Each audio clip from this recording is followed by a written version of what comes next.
lahat. Hello, hello.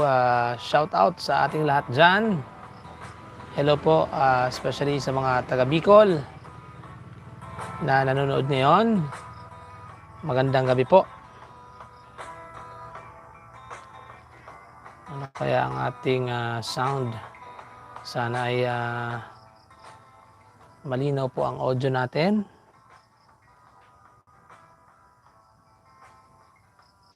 Yan, nung isang araw po ay kahapon pala yata yun, yung live tayo sa Naga City. Yan.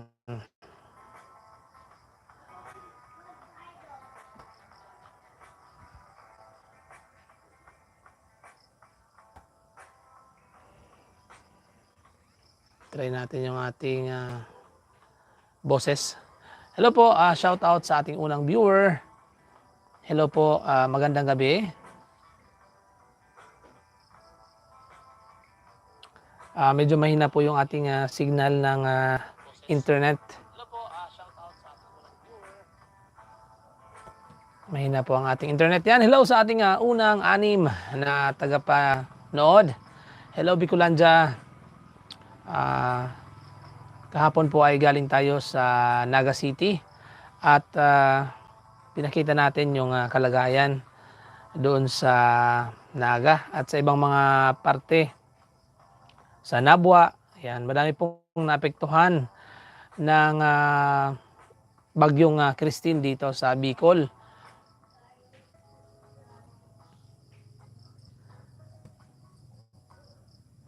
Hello, Sir Joel.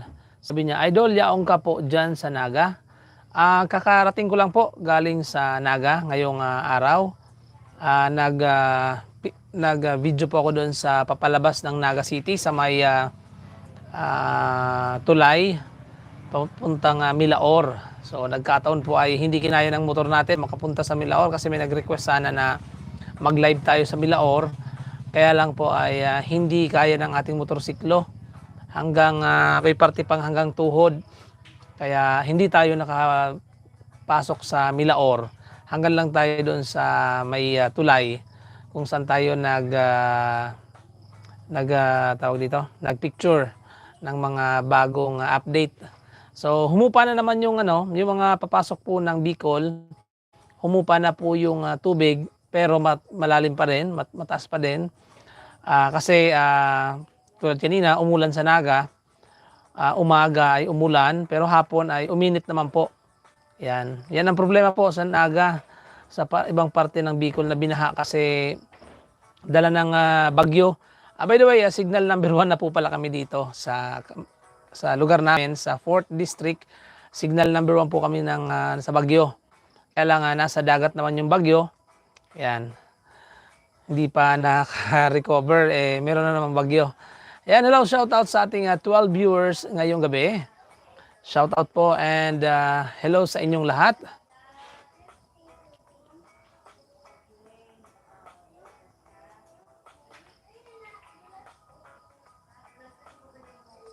Hello po, kumain na po ba kayo? Ano po ba ang inyong dinner? Yan, ang problema po doon sa doon sa may papuntang Milaor, doon sa sakayan, maraming mga stranded na pasahero. Maraming stranded na pasahero na nagbabaka sakali na magkaroon ng libreng sakay. Kasi doon po sa tulay ng Mabolo, yan yung sa Mabolo, marami po doon mga kababayan natin ang nag-chance passenger kasi siguro wala ng pera. Yung nakasabay ko po kahapon ay mag-ina, may batang maliit, kakalabas lang ng Bicol Medical Center. Pauwi sila ng Pamplona. Kasama niya lang yung isa niyang anak na lalaki, tas yung baby niya kasi parang na-confine yung baby. At yan, maulan. Buti na lang ay may dumaan na dump truck naghahakot ng mga gamit. Nakisabay po, pinasabay ng mga pulis yung mag-iina na bagong labas sa hospital. So ganun po yung mga sitwasyon na nangyayari kasi wala pa pong public transport sa ngayon, palabas, hindi pa masyadong maayos ang public transportation palabas ng Naga City. Lalong-lalo na papunta sa Milaor, papunta sa Pamplona, papuntang Cam Norte. So ang inaasahan lang po ngayon yung Riles. Isa sa mga mas madali-daling paraan ng paglabas ng Naga City ay sasakay ka ng Riles sa skates na medyo may kamahalan. So depende na lang sa negotiation nyo ng driver. Kaya yan, isa sa mga problema ang transportation. Jolly Raimondo, hello. Shout out po. And sa Maynabwa naman, maraming mga kababayan natin na mga farmers, yung mga nalubog sa baha ng mga magsasaka, yung kanilang sakahan, yung bahay, ay nakatira sa gilid ng highway. So yun sana po ang magandang tulungan yung mga nandun sa tabi ng highway kasi yung mga bata, dagalaro na lang doon, halos walang tubig, yan, bigas, kasi dala ng kawalan ng ani. So walang ani kasi binaha yung mga palayan dito sa Bicol. Kaya napakaraming mga pamilyang Bicolano po ang apektado.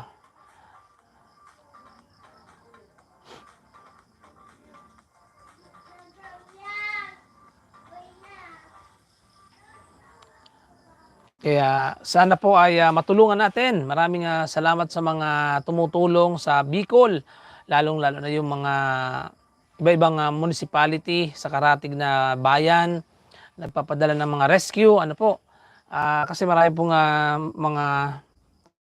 pong mga tawag to, yung barangay po na isolate talaga, na lubog sa baha, yung isang barangay na kung saan ay ginagamitan ng motor bangka o ng rubber boat para lang mahatid yung pagkain, o kung meron mang dadalhin sa ospital ay pinapadaan pa po sa bangka. Kaya marami pong mga pangyayari. Kanina po sa paglilibot natin sa Naga City ay daming basura. Napakabaho ng kalsada. So dito naman po sa lugar namin, hindi naman po masyado ganun kalala yung baha. Bumaha lang po siya ng unang araw. Bumaha po yung mga ilog, umapaw yung mga tulay, pero kinabukasan ay normal na siya. Kasi dito sa amin, malapit kami sa dagat, medyo slope yung lupa, kaya hindi po masyadong naiipon yung tubig. Doon sa Naga po, ang nangyari ay naipon yung tubig sa tawag dito? Kumbaga parang naging imbudo. Doon naipon lahat yung mga tubig. Right, salamat po sa ating 2 thumbs up. Salamat po and welcome sa ating live.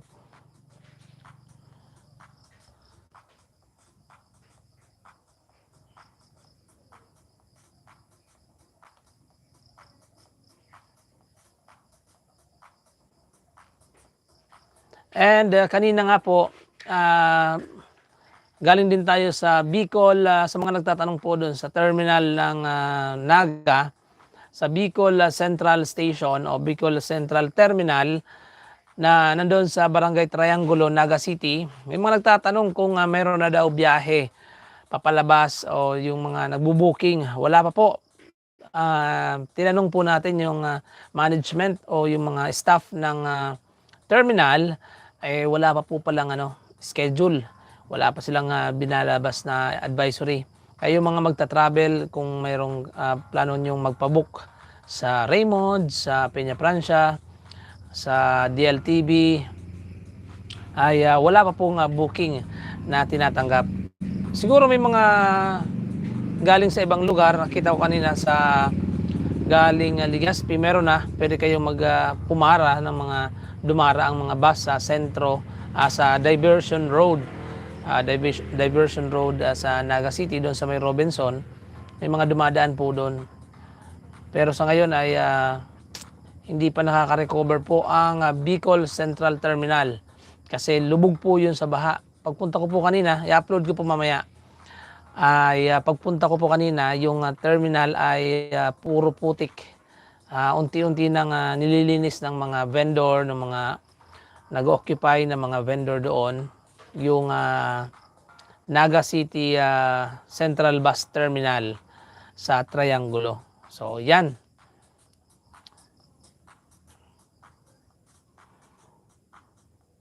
So, yan. Again po, ulitin ko, yung mga nais pong makatulong sa ating mga kababayan, pwede tayong magkaroon ng magsagawa tayo ng pwedeng maghatid tayo ng tulong sa mga kababayan nating nasalanta dito sa Bicol, lalong-lalo na yung mga lumubog sa baha. Kasi sabi nga nung nakausap ko pong isang magsasaka, mas mabuti pa daw na sana yung malakas na hangin kaysa sa baha. Kasi yung baha talagang pati yung bahay nila, wala silang na anong gamit. Kung wala kang second floor talaga, wala kang second floor, ang madadala mo lang ay yung pwede mong ilagay sa bulsa, pwede mong ilagay sa bag, pero yung mga palay, yung mga appliances nila, yung bigas, yan, nabasa po lahat. So yan ang kumbaga, kung yung binaha ay para din lang namang nasunugan. Ano po, so parang ganun, kaya talagang napaka salimuot ng nangyari sa mga Bicolano.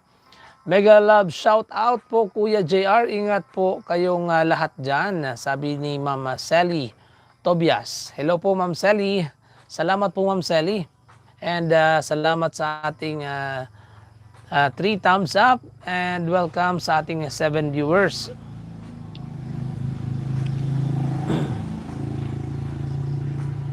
So ngayon po maghapon dito sa Bicol ay medyo parang makulimlim at umuulan. Kaya malaki ang tsansang umulan na naman sa Naga at sa ibang parte ng Bicol. Kaya hindi pa masyadong bumababa ang baha. Alright, shout out kay Ma'am Sally. Shout out sa mga taga-Naga na may higos. Ano po, sige nilang relinig. Grabe ang putik. Lalong-lalo na guys sa Bitsara Mall. Galing ako kanina sa Bitsara Mall. Yung basement ng Bitsara Mall ay puno pa ng tubig. Puno pa ng tubig ang Bitsara Mall, pati yung E-Mall. At yung may mga basement, hindi kinakaya ng water pump nila yung tubig. Sobrang dami.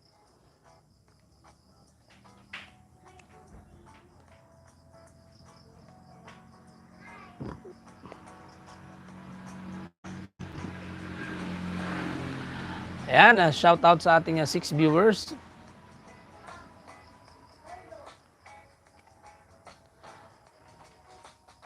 Sabi dito, call for volunteers. Yan, mga volunteers mga port, mga kargador sa port ng mga relief dito sa Naga City Government Facebook page. Yan. Sa Naga City Government Facebook page. So, nangangailangan sila ng mga volunteer. So, nangangapudan sa gabos na mauot mag-volunteer bilang porter o kargador. Ngunya na hapon para sa magdiskarga nin bagong abot na food pack. Purpose sa multipurpose kang Pagcor Evacuation Center. Yan, sa Naga. Yan, medyo humihina guys ang ating internet.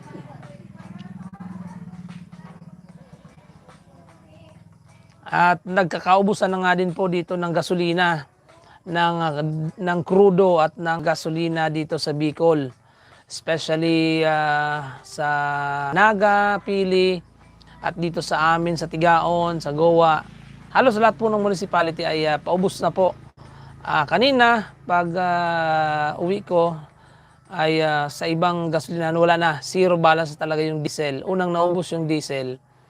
Kaya yung mga taga Bicol dyan na wala pang stock ng hindi full tank ang motor, ay magpasiguro kayo ng gasolina kasi just in case mayroong emergency, di ba?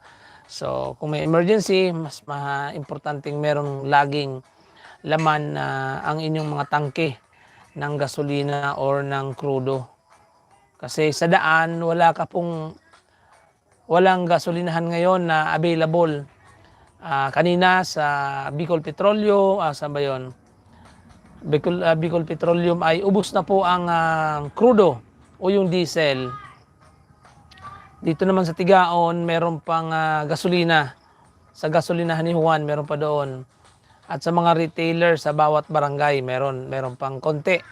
Kaya bukas, pag maghapon, yung mga naghahabal-habal, mga merong kotse na di gasolina, ay yan, magkakaubusan ng gasolina hanggat hindi po nakakaliban o hindi pa passable yung Milaor hanggang San Fernando Highway.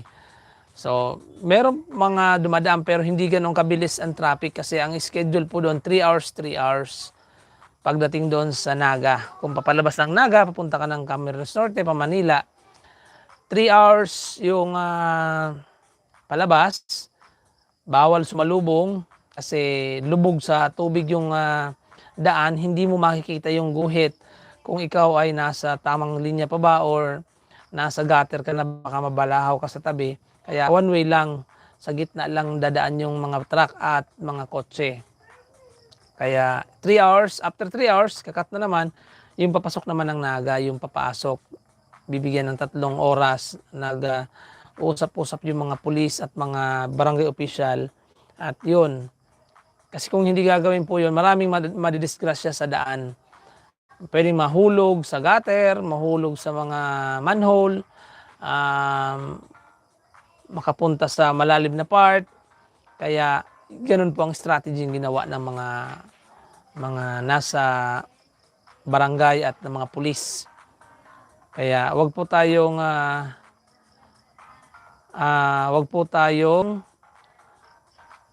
tawag dito, lagi mag-ingat. Yan.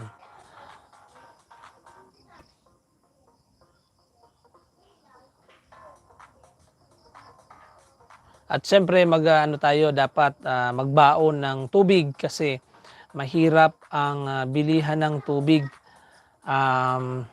kung saan-saan. Hello, Mama Joshin,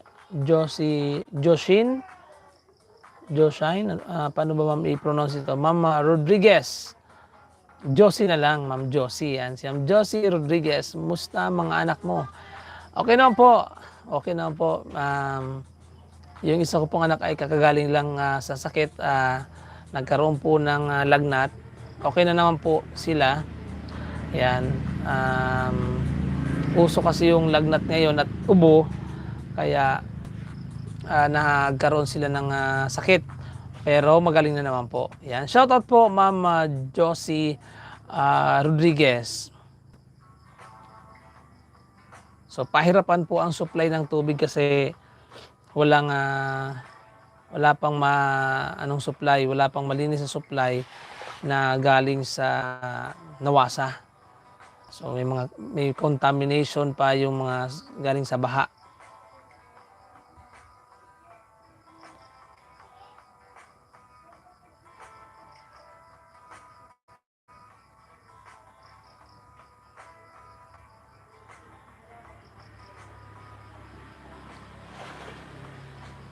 Yan, bumabagal ang ating internet, guys.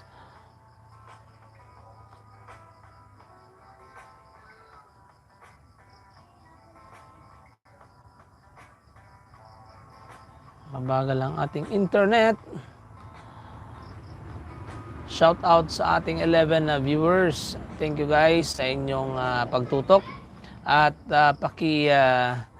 thumbs up naman. And paki-share. Yan, salamat po.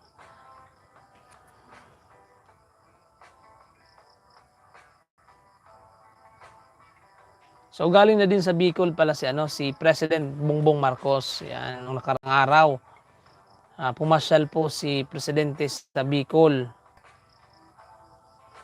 para assess ng damage dito sa aming lugar. So ang mahirap po ngayon talaga sa City of Naga, nakikita ko ngayon sa mga upload ng city government ay yung pag-aalis ng putik. Yan guys, oh. Halos talagang grabe ang kapal ng putik na iniwan ng baha. Tapos yung tulay pa ng Panganiban guys ay napuno ng basura. Halos bumara yung basura kasi merong inanod na puno ng kawayan. Yung mga basura ay na-filter ng kawayan, puno ng kawayan. Kaya bumara doon sa tulay ng Panganiban. Ano po? Ang problema ngayon ay ang basura.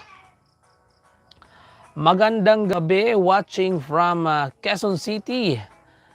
Ma'am Alfreda Rolyon, shout out po dyan sa mga taga Quezon City. Mega love shout out and welcome sa ating live. Sana po ay nasa mabuti kayong kalagayan.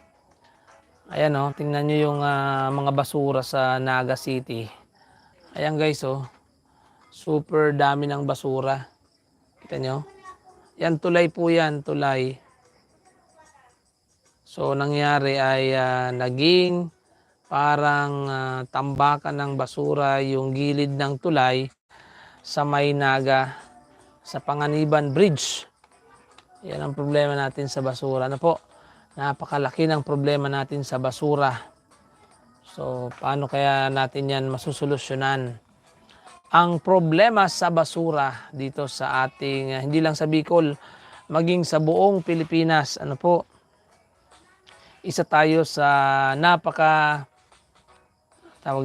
maraming mag-produce ng plastic. Mabuti nga at meron na ngayong mga municipality na nag-a-adapt ng zero plastic. Bawal nang magbenta na ilalagay pa yung mga produkto sa plastic, paper bag na. So sana ganun lahat. Kasi yung mga plastic at yung mga bote ng mga pinag-inuman, yun ang kalamitang mga basura na inaanod sa ating mga ilog at bumabara sa mga tulay, bumabara sa mga drainage. Kaya yan, umaapaw. Ano po? Kaya yan ang problema natin. Hello Ma'am Norma. Ma'am Norma Castillo, sabi niya, shout out kayo JR Habi. Yan, shout out po. Shout out po sa inyo, Ma'am Norma. Taga saan po kayo? Taga Bicol po ba kayo? Welcome po sa ating live. And sana ay nag-dinner na po kayo. Yan. Live muna tayo ngayong gabi. Habang kaya ng internet natin kasi napakabagal po ng aming internet. Shout out sa Converge. Halos hindi mapakinabangan ng internet minsan.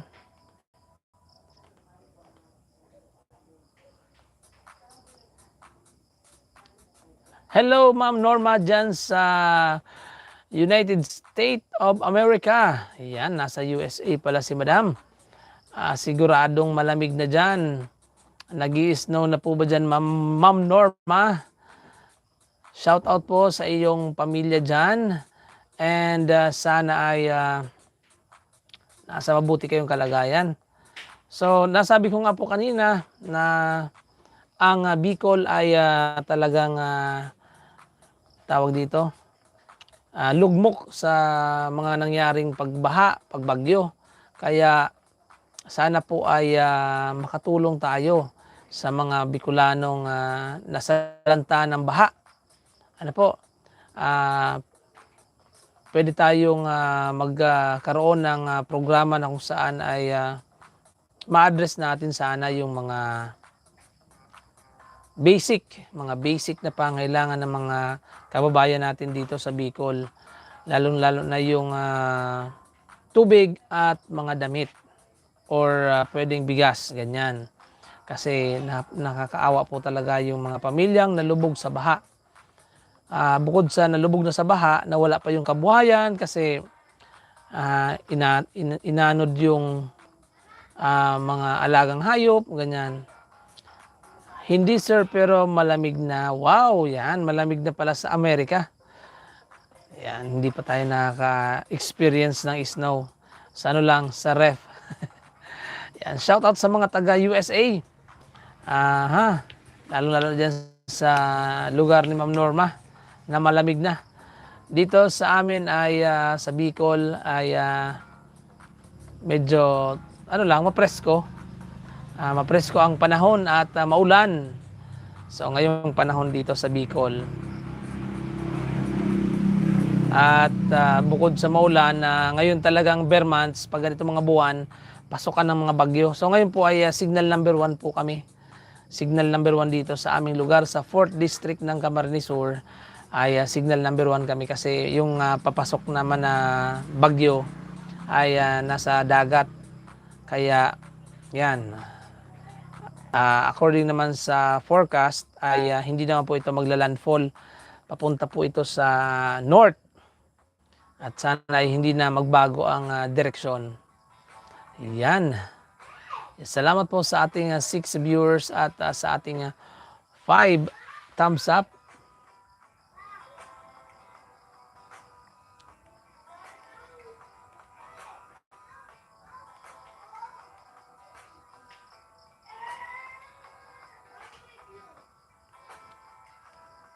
So malaking tulong din po yung mga heavy equipment na pinapahiram sa Naga. Kasi yun talaga ang nakakapagpadali ng mga paghahakot ng putik. Yung mga heavy equipment na pinapahiram ng iba-ibang munisipalidad yan. Kanina ay galing tayo doon sa isang sa Cabral, doon sa isang grocery na pinagnakawan pa. Binaha, tapos pinagnakawan pa yung kanyang pwesto. So talagang doble yung yung dagok na nakawan na, binaha pa. So maraming mga establishment o mga negosyo po sa Naga dito sa Bicol, yung mga binaha talagang back to zero. Kasi wala, yun tulad ng mga nakita ko kaninang mga tindahan ng damit, lahat puro putik yung damit, parang hindi na pwedeng labahan kasi kung lalaban mo parang meron ng mancha. Yung mga sapatos, tindahan ng mga sapatos na wala silang second floor. Yan. Shout out kay Sir Ray. Sir Ray, hello. At yan, sa mga negosyante sa Naga, sana ay makabangon agad kayo. Kasi talagang grabe ang nangyari sa mga negosyo. Back to zero. Yung iba may utang pa. Nawalan na ng paninda, so hindi pa alam kung paano makakabayad sa mga utang dahil doon sa mga nasirang produkto. Diba? Pati yung mga gasolinahan, lubog, ano pa, yung mga nagtitinda sa market ng mga handicrafts, mga dry goods ay lubog sa baha.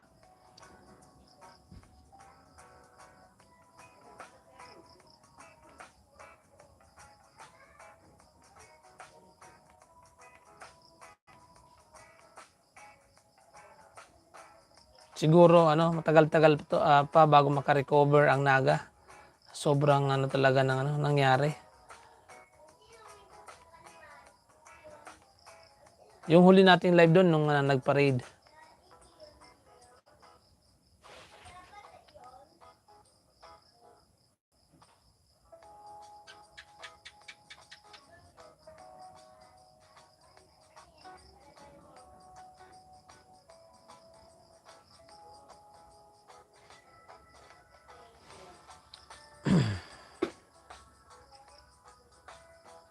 Sir Habi, sa part ng Nabwa meron akong kilala vlogger, Jacob Family.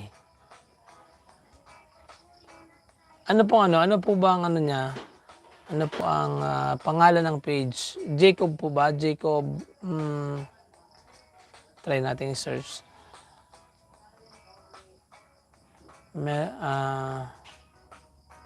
Jacob Family. Mukhang hindi ko po yan na try po natin i-search. Ang Jacob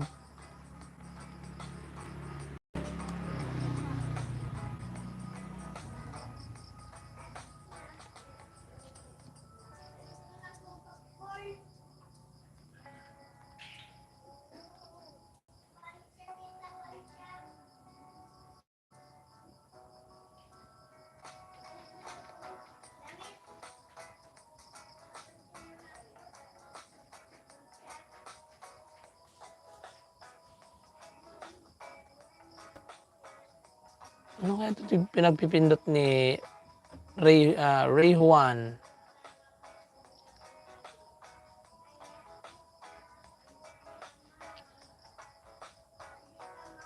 Denise sa Kamay, hello po.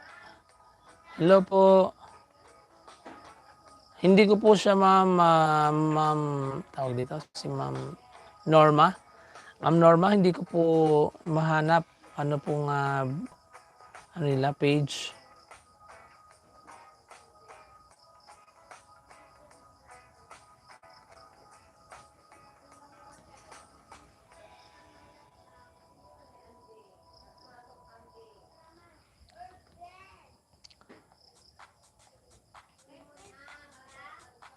Jacob family. Saan kaya nasaan kaya? Marami kasi lumalabas.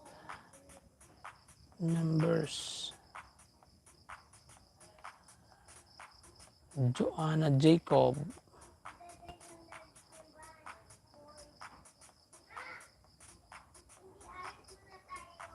Jacob family. Wala tayo na ano.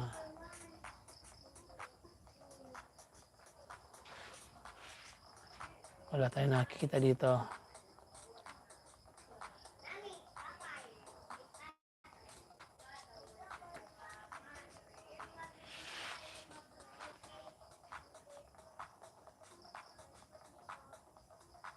Taga Bicol po kasi ako, si Ma'am Danisa. Saan ka po sa Bicol? Saan ka po sa Bicol?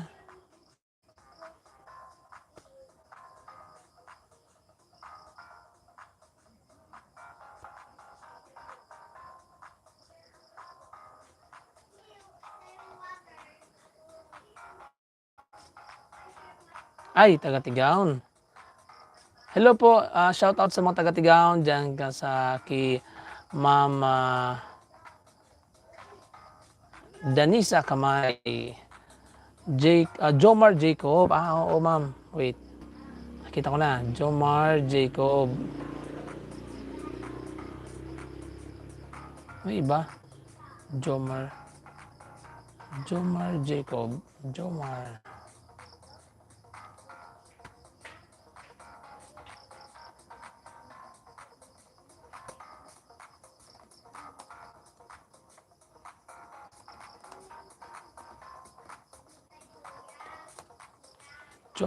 Jacob.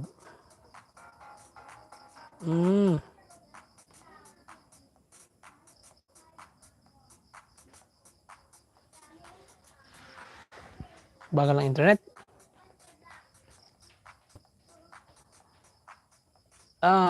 May Anaw po ako, Sampaloc Street po ako. Yan, shoutout sa mga taga May Anaw.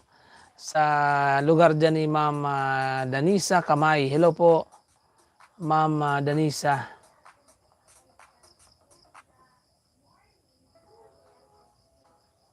Ayun na ma'am, nahiling ko na po. Ma'am, nakita ko na Ma'am Norma.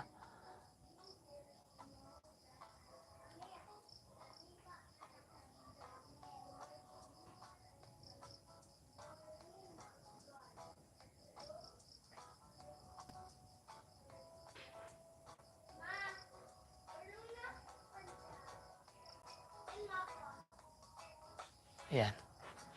Hinaid ko na muna itong si makulit.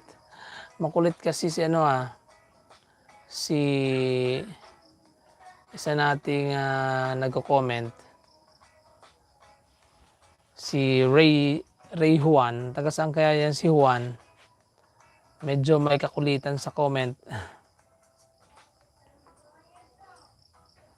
So yan po, yung mga mga kapamilya, kapuso natin dyan all over the world na nais magpaabot na pwede po nyo akin at ipaabot natin ang mga tulong sa mga kababayan nating tawag dito, nangangailangan dito sa Bicol. So, yan, message nyo lang po ako sa aking Facebook page, Facebook account. Sana ay makapag-chat po tayo. Ito po ang aking Facebook account, yung aking personal account. Yan. John Rod Lirag Saba. Ito pong naka-uniform ako na pang Boy Scout. So, yan po ang account ko sa Facebook. At sa YouTube, sa page ko naman, yung JR Hobby 2.0 Facebook po. Yan. So, dito nyo ako pwedeng i-message. Tagal lumabas. Yan. Ito po yung ating FB page natin. Ang JR Hobby 2.0. Meron 2.6k followers. Yung ating mga ayan, reconnecting yung ating internet. Sir Hobby, tumutulong po ba kayo sa mga taong mahihirap? Sana po, Sir Hobby, matulungan mo din kami. So, yan. Pag talagang tayo po ay tumutulong po tayo sa hanggat sa kaya natin. At the same time, hanggat meron tayong mga sponsors na susuporta sa atin. Kasi tayo po ay ordinaryong tao lamang. Hindi naman po ganun kalaki ang ating sweldo sa gobyerno. Ano po? So, ang pagiging isang guro ay hindi po talaga ganun kalaki ang sweldo. Kaya mahirap ang maging isang guro sa Pilipinas. So, yan po sa mga nais magpaabot ng tulong sa ating mga kabayan. Just contact our Facebook profile, John Rod Lirag Saba, and JR Hobby 2.0 ang ating Facebook page. And yan, para madami tayong matulungan dito sa Bicol. And shoutout sa ating 7 viewers at salamat sa pa-thumbs up, sa 6 na thumbs up. And shout out kay Ma'am Danisa dyan sa Tigaon sa mga viewers natin. And kay Ma'am Norma ng USA. Hello Ma'am Norma. And salamat po sa inyong panunood ngayong gabi. Salamat po at sana I hope na lahat kayo ay safe. At sana ay magkaroon tayo ng tawag dito, malusog na pangangatawan.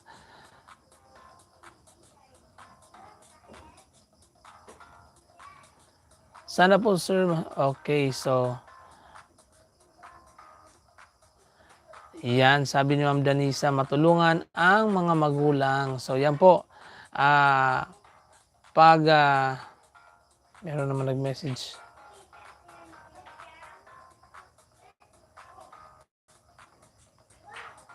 So pwede naman po i-comment nyo lang po at